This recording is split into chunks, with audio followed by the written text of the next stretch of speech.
Howdy folks, I'm Weary Werewolves, wildly wearing down weak wanderers. I'm Amber. And here's a howling good time for us all! Ow! Let's get started. Alright folks, and our first letter is titled, Am I a Jerk for Refusing to Attend My Sister's 4th Wedding? My sister is about to get married for her 4th time, but this is her 2nd marriage. Confused? Let me explain. My sister Emily, a 39-year-old female, got married when she was 20 to Adam. She had Eliza, 12, and Ryan, 10, with Adam, but Adam sadly died when the kids were 3 and 5. Emily met John, a 42-year-old male, a year later at a group for widowed parents. They started dating about 18 months after they met and got married 7 months into the relationship. John had 3 kids with his late wife, who are now 13, 11, and 10. At their first wedding, the kids were unhappy, and as a result, they acted out, ruining the wedding. In reality, the photos were a mess because the kids didn't want to be in them, wouldn't smile, there was fighting, etc. They wouldn't sit together, and one of them knocked over the wedding cake. In addition, there was so much attention on the kids that Emily and John felt that their day had been overshadowed. So they went into therapy, and after a while, more than a year, they decided to redo their wedding and tried to make it perfect the second time around. But the kids were still unhappy with the wedding, and they were still miserable for Emily and John because they had not created a blended family like they wanted, and the kids were very open about this during the wedding, and again, didn't want to sit together or pose for any photos. Emily and John now have almost 2 more kids together, and they have a daughter, and Emily is expecting again. They want to retry their wedding once their last child is here. But their kids are still not blended, and their household is intense and messy and not happy in the slightest. They are all still in therapy. Most of the family are willing to do this so Emily can have a happy wedding. But I made it clear that I won't be attending this 4th wedding. Emily told me that I should be a supportive younger brother and come to the next wedding. I told her that I was at her other 3 and I didn't want to attend several more of her weddings because she's trying to create a happy image when her family isn't happy. She told me that I should be willing to attend as many as it takes, and this next one is hopefully going to be it. She told me that I shouldn't be judging her anyways, and that she is doing her best. Am I the jerk? All right, folks, what do you think?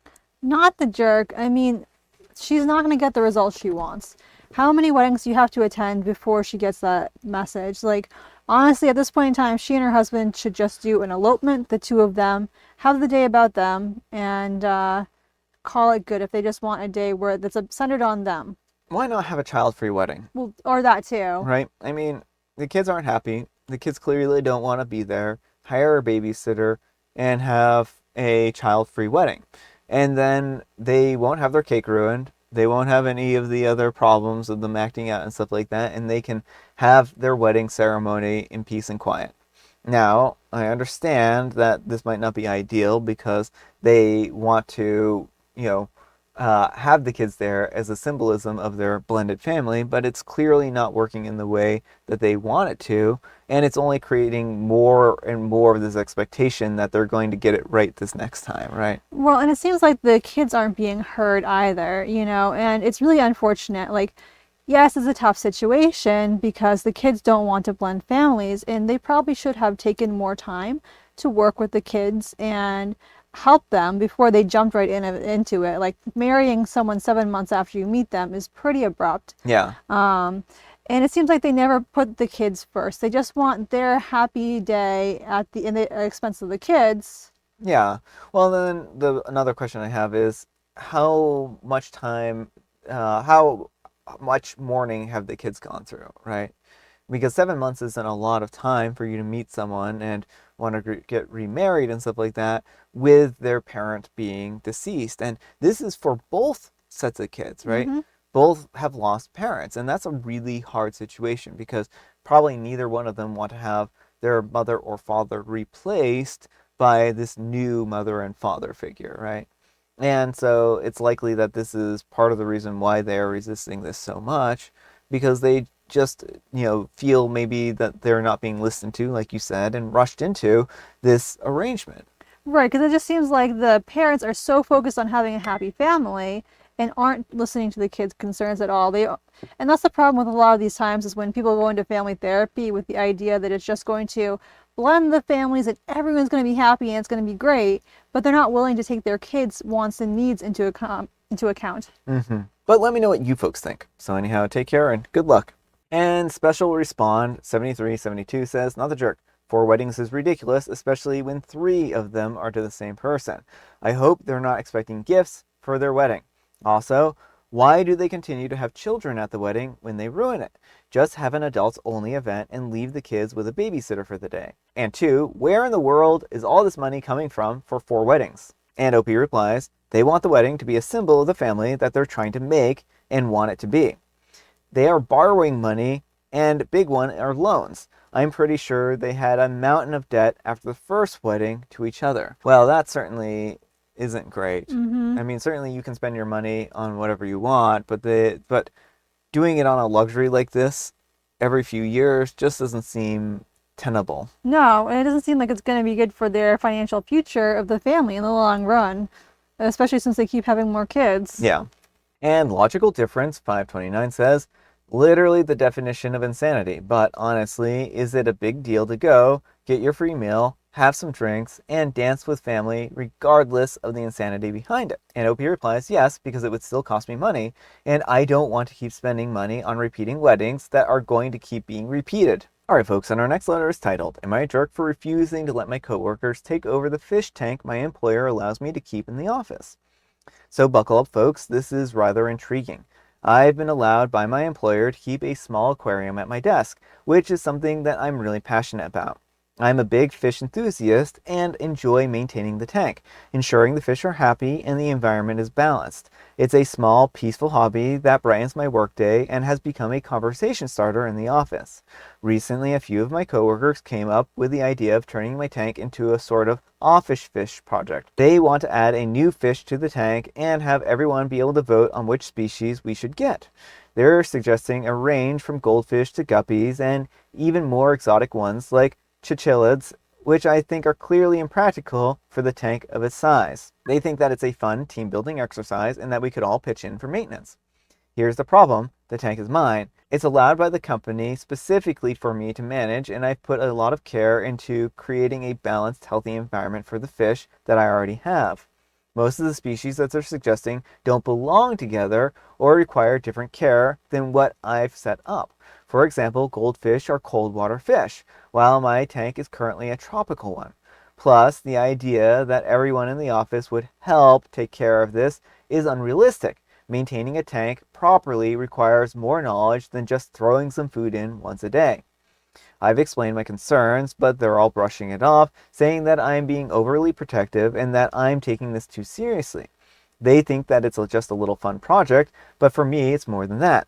This is my personal hobby approved by the employer, and I don't want the stress of managing a chaotic tank or dealing with dead fish because someone thought that a betta and a guppy could live together. Now the office seems split. Some people are on my side, understanding that it is my personal tank, while others think that I'm being selfish for not letting them turn it into a communal thing. They keep saying that I'm not being a good team player. Am I the jerk for refusing to let my coworkers turn my personal employer-approved fish tank into their office-wide project? All right, folks, what do you think? Not the jerk. I mean, this is clearly something that OP is very passionate about and knowledgeable about, and it doesn't seem like the team members have the know-how to do this. Like, if they're clearly suggesting fish that don't go well together and like that aren't able to habitate that particular tank, then that's just not good. And OP is right. It's going to become him dealing with all the chaos and the fallout and harm to the fish. Yeah. My suggestion is for them to pitch in together and get their own tank and set their own fish tank. There's nothing to say that OP's pet project has to be turned into a communal project. And I understand them wanting to have some fish, and I think that is a fun idea. But they need to respect OP's property and OP's boundaries that he's set with this. And OP could even potentially help with the other tank, right? I mean, if they wanted to. It sounds like they're very passionate about it. I'm sure they would be willing to give them ideas on what kind of fish would be able to go together and kind of guide them on what needs to be done to take care and maintain the tank. I just don't think it would be fair if it all fell on OP. Yeah. But let me know what you folks think. So anyhow, take care and good luck. And Peanut0027 says their nonsense is going to have your tank taken away. And its staff says, or sabotaged. And Lightrix says, someone in my office had a fish tank and other people liked it, so they got their own, everybody was happy. The end. That is the responsible adult thing to do. Yes. And Helena Handbasket IRL says, another jerk, hard line in the sand time. This is my personal tank approved by management. If you want to do an office tank, it's up to you to speak to management and organize it, but it will be separate to my personal tank. Jerks like that are exactly the flavor of numbskull that will arrive in the office early, whack a bunch of male bettas in the tank, and then wonder why all the fish are fighting each other later on. Alright folks, and our next letter is titled, Am I a Jerk for Bringing My Degree into Work to Prove That I Graduated? I'll try not to make this too long. I'm a 32-year-old male, and I work in an office where everyone has at least a bachelor's degree. This is relevant. Most of my coworkers have their degrees framed on their walls in their offices, and some also have pictures of them at graduations. In fact, I think that I'm the only one that doesn't. I'd rather decorate the walls with pictures of my wife and the trips that we've been on. I also didn't attend my college graduation, not much for ceremonies, so I don't have any cap and gown pictures, which has never bothered me. Recently, a coworker, we'll call him John, started suggesting that I didn't actually go to college, and I lied to get this job. The accusation was so ridiculous that I basically ignored it. But that just seemed to convince him more. He started saying dumb stuff like, must be nice to have gotten this job without doing any real work. I wish that I could have gotten this job without student loans. Man, if you had gone to college like the rest of us, you would understand. I tried to ignore him, thinking that he probably just wanted to start some drama. But eventually, I could sense that other coworkers beginning to think that John might be right, since I wasn't really disputing it. I figured that I would just bring in my degree and put an end to it. Now here's the thing. I did really well in school, enough that I graduated with a first-class honors, which my diploma says. I've never mentioned this to anyone at work because it didn't feel important. The degree itself is what matters. However, when I brought my diploma in, my coworkers really focused on the first-class honors thing. I kind of became the hotshot in the office that day, which was weird. My boss insisted that I add it to my wall, saying it looked good for the company. My coworkers then began teasing John about the whole thing, pointing out that his degree doesn't say anything about honors, and saying that it was a dumb accusation. Now John is mad and calling me a jerk, saying that I made him look bad with the whole honors thing, saying that I could have found some other way to prove that I graduated without bringing in the degree.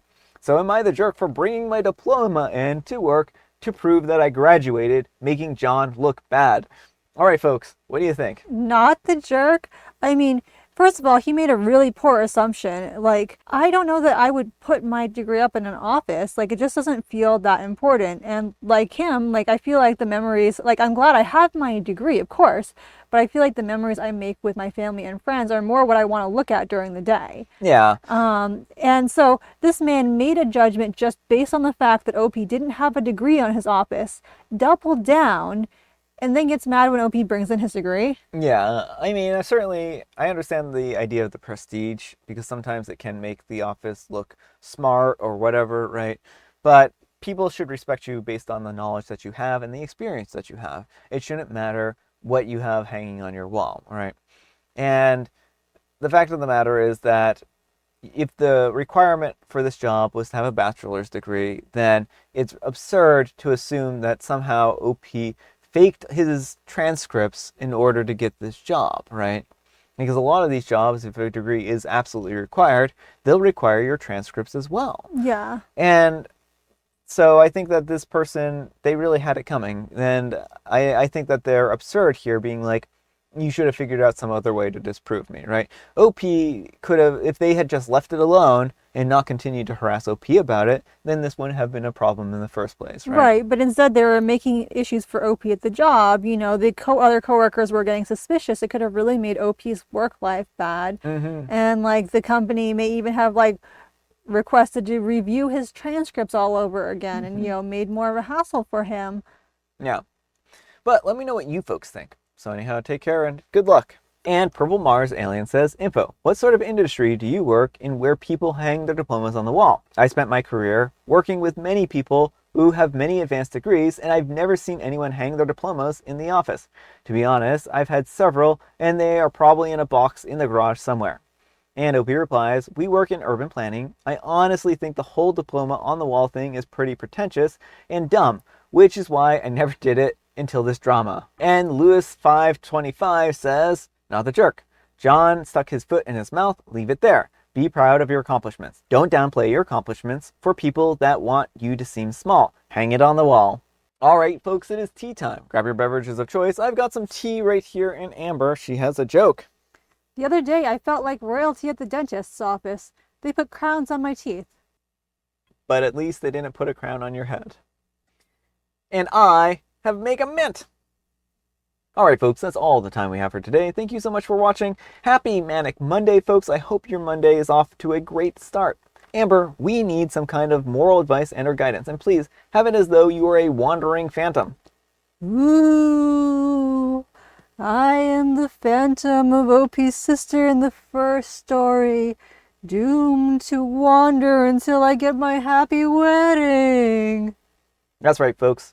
If you don't get married right the first time and then you die, you'll become a wandering phantom with unfinished business, haunting all of the weddings forever, which is a terrible fate. So take as many times to get your wedding right as possible. You know, that's not the moral you want to learn. Thanks so much for watching, and we'll see you all tomorrow. Bye.